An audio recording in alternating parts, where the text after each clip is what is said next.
ಪೇಷಂಟ್ಗಳ ಹತ್ರ ಮಾತಾಡಬೇಕು, ನ್ಯಾಯವಿನಯದಿಂದ ಮಾತಾಡಿ ಯಾವುದೇ ಏರು ಧ್ವನಿಯಲ್ಲಿ ಮಾತಾಡಬೇಡಿ ಅಂತ ಹೇಳಿ ವೈದ್ಯರ ಹತ್ರ ಕ್ಷಮೆಯನ್ನು ಕೇಳಿಸಿದ್ರು. ಈ ಘಟನೆ ಕುರಿತು ಸಿಟಿವಿ ನ್ಯೂಸ್ನಲ್ಲಿ ವರದಿ ಪ್ರಸಾರವಾಗಿದ್ದು, ನಂತರ ಆರೋಗ್ಯಾಧಿಕಾರಿಗಳು ದಲಿತ ಮುಖಂಡರ ಮುಂದೆ ತಪ್ಪೊಪ್ಪಿಕೊಂಡು ವೈದ್ಯ ಕ್ಷಮೆ ಯಾಚಿಸಿದ್ದಾನೆ. ಚಿಕ್ಕಬಳ್ಳಾಪುರ ಜಿಲ್ಲಾಸ್ಪತ್ರೆ ಒಂದಲ್ಲ ಒಂದು ಕಾರಣಕ್ಕೆ ಸುದ್ದಿಯಲ್ಲಿದೆ. ಸೋಮವಾರ ರೋಗಿಗಳ ಜೊತೆ ವೈದ್ಯ ಅನುಚಿತವಾಗಿ ವರ್ತನೆ ಮಾಡಿ ಅವಾಚ್ಯ ಶಬ್ದಗಳಿಂದ ನಿಂದಿಸಿದ್ದಾರೆ ಅಂತ ಆರೋಪಿಸಿ ಸಾರ್ವಜನಿಕರು ಮತ್ತು ದಲಿತ ಮುಖಂಡರು ಮೂಳೆ ವೈದ್ಯ ಸುನಿಲ್ ರೂಮ್ಗೆ ನುಗ್ಗಿ ತರಾಟೆಗೆ ತೆಗೆದುಕೊಂಡು ಚಳಿ ಬೀಳಿಸಿದ್ರ. ಜಿಲ್ಲಾಸ್ಪತ್ರೆಯ ಈ ಅವ್ಯವಸ್ಥೆ ಬಗ್ಗೆ ಸಿಟಿವಿ ನ್ಯೂಸ್ ಸುದ್ದಿ ಪ್ರಸಾರ ಮಾಡಿ ಆರೋಗ್ಯಾಧಿಕಾರಿಗಳ ಗಮನ ಸೆಳೆದಿತ್ತು. ಇಂದು ಜಿಲ್ಲಾ ಆರೋಗ್ಯಾಧಿಕಾರಿ ಡಾಕ್ಟರ್ ಮಂಜುಳಾ ಮತ್ತು ಮೆಡಿಕಲ್ ಕಾಲೇಜ್ ಅಧೀಕ್ಷಕ ಡಾಕ್ಟರ್ ಮಂಜುನಾಥ್ ಅವರ ನೇತೃತ್ವದಲ್ಲಿ ದಲಿತ ಮುಖಂಡರ ಜೊತೆ ಸಂಧಾನ ಸಭೆ ನಡೆಸಿದ್ರು. ಈ ವೇಳೆ ದಲಿತ ಮುಖಂಡರು ಡಾಕ್ಟರ್ ಸುನಿಲ್ ಅನುಚಿತ ವರ್ತನೆಗೆ ತೀವ್ರ ಆಕ್ರೋಶ ವ್ಯಕ್ತಪಡಿಸಿ ಕೂಡಲೇ ಅವರನ್ನ ವಜಾ ಮಾಡಬೇಕು, ಇಲ್ಲವಾದ್ರೆ ವರ್ಗಾವಣೆ ಮಾಡಿ, ಎಂತಹ ವೈದ್ಯ ಬೇಡ ಅಂತ ಪಟ್ಟು ಹಿಡಿದಿದ್ರ. ಆದರೆ ದಲಿತ ಮುಖಂಡರನ್ನ ಆರೋಗ್ಯಾಧಿಕಾರಿಗಳು ಮನವೊಲಿಸುವಲ್ಲಿ ಯಶಸ್ವಿಯಾಗಿ ಎಲ್ಲರ ಸಮ್ಮುಖದಲ್ಲಿ ವೈದ್ಯ ಸುನಿಲ್ ತಪ್ಪೊಪ್ಪಿಕೊಂಡು ನಾನು ನಿರಂತರವಾಗಿ ಕೆಲಸ ಮಾಡಿದ್ದೆ, ಒತ್ತಡ ಜಾಸ್ತಿಯಾಗಿತ್ತು, ಈ ರೀತಿ ಮಾತುಗಳು ಬಂದಿವೆ ಎಂದು ಕ್ಷಮೆ ಯಾಚಿಸಿದ್ರ. ನಿನ್ನೆ ನಡೆದಂಥ ಘಟನೆ ಬಗ್ಗೆ ನೀವತ್ತು ಕೇಳ್ತಾ ಇದ್ದೀರಾ. ನಿನ್ನೆ OPD ಡಿಪಾರ್ಟ್ಮೆಂಟಲ್ಲಿ ಡಾಕ್ಟರ್ ಸುನಿಲ್ ಆರ್ಥೋಪೆಡಿಕ್ಸ್ ಸರ್ಜನ್ ಒಂದು ಪೇಷಂಟನ್ನು ನೋಡಬೇಕಾದ್ರೆ ಪೇಷಂಟ್ ಅಟೆಂಡ್ರು ಕ್ವಶನ್ಸ್ಗಳು ತುಂಬ ಕೇಳಿದಾಗ ಇವರು ಆ ಥರ ಎಲ್ಲ ಕೇಳಬಾರ್ದು, ಒಳ್ಳೆ ರೀತಿಯಲ್ಲಿ ಪೇಷಂಟ್ಗೆ ಮಾತ್ರ ಮಾತಾಡಬೇಕಂತ ಹೇಳಿದಾಗ ಅವರು ಸ್ವಲ್ಪ ಅತಿರೇಕವಾಗಿ ಮಾತಾಡಿದ್ದಾರೆ. ಆಗ ಎರಡು ವಾದ ವಿವಾದಗಳು ಆದಾಗ ಸ್ವಲ್ಪ ಏರು ಧ್ವನಿಯಲ್ಲಿ ನಮ್ಮ ವೈದ್ಯ ಮಾತಾಡಿದ್ದಾರೆ. ಅದ್ರ ಬಗ್ಗೆ ಅವರು ಇವತ್ತು ವೈದ್ಯರು ಯಾಕೆ ಈ ಥರ ಮಾತಾಡಿದ್ರು, ಯಾಕಂದರೆ ಅವ್ರು ಯಾವಾಗಲೂ ಶಾಂತ ಭಾವದಲ್ಲಿ ಇರಬೇಕಾಗಿತ್ತು, ಈ ಥರ ಯಾಕೆ ಜೋರು ಧ್ವನಿಯಲ್ಲಿ ಮಾತಾಡಿದಂತ ನನ್ನಲ್ಲಿ ಕಂಪ್ಲೇಂಟ್ ಕೊಟ್ಟು ಇವತ್ತು ಬಂದಿದ್ರಲ್ಲ ಚರ್ಚೆಗೆ ಸಂಘಟನೆಯವರು.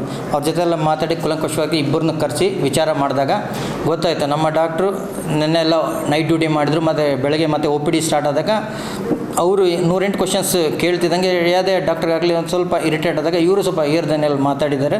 ಆಗ ಇಬ್ಬರನ್ನ ಕರೆದಿ ಅವ್ರು ಡಾಕ್ಟರ್ ಹತ್ರ ಆಯ್ತಪ್ಪ ನೀವಿನ್ನು ಪೇಷಂಟ್ಗಳ ಹತ್ರ ಮಾತಾಡಬೇಕು, ನ್ಯಾಯವಿನಯದಿಂದ ಮಾತಾಡಿ ಯಾವುದೇ ಏರು ಧ್ವನಿಯಲ್ಲಿ ಮಾತಾಡಬೇಡಿ ಅಂತ ಹೇಳಿ ವೈದ್ಯರ ಹತ್ರ ಕ್ಷಮೆಯನ್ನು ಕೇಳಿಸಿದ್ರು.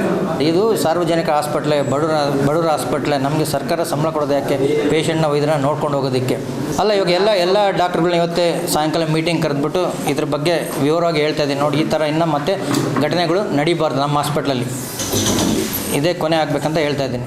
ಇನ್ನು ದಲಿತ ಮುಖಂಡ ಸುಧಾ ವೆಂಕಟೇಶ್ ಮಾತನಾಡಿ, ವೈದ್ಯರು ಎಲ್ಲರ ಮುಂದೆ ತಮ್ಮ ತಪ್ಪೊಪ್ಪಿಕೊಂಡು ಕ್ಷಮೆ ಯಾಚಿಸುವ ಜೊತೆಗೆ ಇನ್ನು ಮುಂದೆ ಇಂತಹ ಘಟನೆಗಳು ಪುನರಾವರ್ತನೆಯಾಗದಂತೆ ನಡೆದುಕೊಳ್ಳುವ ಭರವಸೆ ನೀಡಿದ ಕಾರಣ ಈ ಪ್ರಕರಣವನ್ನ ಇಲ್ಲಿಗೆ ನಿಲ್ಲಿಸುತ್ತಿರುವುದಾಗಿ ಹೇಳಿದ್ರ.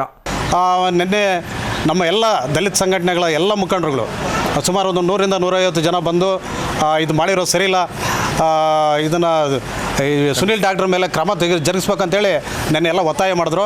ಆ ಕಾರಣಕ್ಕಾಗಿ ಇವತ್ತು ಈ ಒಂದು ಜಿಲ್ಲಾಸ್ಪತ್ರೆ ಜವಾಬ್ದಾರಿ ಹೊತ್ತಿರ್ತಕ್ಕಂಥ ಡೀನ್ ಆಗಿರ್ಬೋದು, ಮತ್ತು DS ಮತ್ತು RM ಮತ್ತು ಇಲ್ಲಿರ್ತಕ್ಕಂಥ ಕೆಲವು ಸೀನಿಯರ್ ಡಾಕ್ಟರ್ಸ್ ಎಲ್ಲ ಸೇರಿ ಇವತ್ತು ನಮ್ಮ ಎಲ್ಲ ಸಂಘಟನೆಗಳ ಮುಖಂಡರುಗಳ ಜೊತೆ ಒಂದು ಸಭೆ ಮಾಡಿದ್ರು. ಆ ಸಭೆಯಲ್ಲಿ ಕೂಲಂಕುಷವಾಗಿ ನೆನ್ನೆಲ್ಲ ಏನು ನಡೀತೋ ಅದ್ರ ಬಗ್ಗೆ ಡಿಸ್ಕಸ್ ಮಾಡಿ ಚರ್ಚೆ ಮಾಡಿದ್ವಿ. ನಾವು ಪಟ್ಟಾಗಿ ಅವ್ರನ್ನ ಚೇಂಜ್ ಮಾಡಬೇಕು, ಇಲ್ಲಿಂದ ಟ್ರಾನ್ಸ್ಫರ್ ಮಾಡಬೇಕು, ಟ್ರಾನ್ಸ್ಫರ್ ಮಾಡೋದ್ರ ಮುಖಾಂತರ ಅವ್ರ ಮೇಲೆ ಕ್ರಮ ಜರುಗಿಸ್ಬೇಕಂತ ನಾವೆಲ್ಲ ಒತ್ತಾಯ ಮಾಡಿದ್ವಿ. ಒತ್ತಾಯ ಮಾಡೋದ್ರ ಮುಖಾಂತರ ಅಲ್ಲಿರ್ತಕ್ಕಂಥ ಡೀನು ಮತ್ತು DS ಅವರು ಕ್ಷಮೆ ಕೇಳಿದ್ರು ಎಲ್ಲರ ಜೊತೆಲೇ. ಇಲ್ಲ, ಇಲ್ಲಿ ಡಾಕ್ಟ್ರ್ ಹೋದ್ರೆ ಮತ್ತೊಬ್ಬರು ಬರೋದಕ್ಕೆ ಕಷ್ಟ ಆಗುತ್ತೆ, ಅವ್ರು ಏನೇ ಇದ್ರು ಅವ್ರು ಚೇಂಜಸ್ ಮಾಡ್ಕೊತಾರೆ, ಅದಕ್ಕೆ ನೀವೆಲ್ಲರೂ ಸಹಕಾರ ಕೊಡ್ಬೇಕಂತ ಕೇಳಿದ್ರು. ನಾವು ಕೂಡ ಎಲ್ಲರೂ ಕೂಡ ಒಕ್ಕೋರ್ಲಿಂದ ಅವರು ಮುಂದುವರಿಯೋದಕ್ಕೆ ಸಹಕಾರ ಕೊಟ್ಟಿದ್ದೀವಿ. ಮತ್ತು ಅವರು ಕೂಡ ವೈಯಕ್ತಿಕವಾಗಿ ಎಲ್ಲರಲ್ಲಿ ಕ್ಷಮೆ ಕೇಳಿದ್ದಾರೆ. ಇನ್ನು ಮುಂದೆ ನಾನು ಮಾಡಿರ್ತಕ್ಕಂಥ ತಪ್ಪನ್ನು ಇನ್ನು ಮುಂದಿನ ದಿನಗಳಲ್ಲಿ ನಾನು ಮಾಡೋದಿಲ್ಲ. ಯಾರೇ ಸಾರ್ವಜನಿಕ ಆಸ್ಪತ್ರೆಗೆ ಬರ್ತಕ್ಕಂಥ ಪೇಷಂಟ್ಗಳ ಜೊತೆ ನಾನು ಸೌಜನ್ಯವಾಗಿ ಅವ್ರನ್ನ ಟ್ರೀಟ್ಮೆಂಟ್ ಕೊಡೋ ಕೆಲಸ ನಾನು ಮಾಡ್ತೀನಿ. ಆ ಥರದ್ದೇನಾದರೂ ತಪ್ಪಾದರೆ ನಮ್ಮ ಮೇಲೆ ಕ್ರಮ ಜರುಗಿಸ್ಬೋದು ಅನ್ನೋ ಮಾತನ್ನು ಹೇಳಿದ್ದಾರೆ. Jangalahalli Ashwath, CTV news, Chikkaballapur.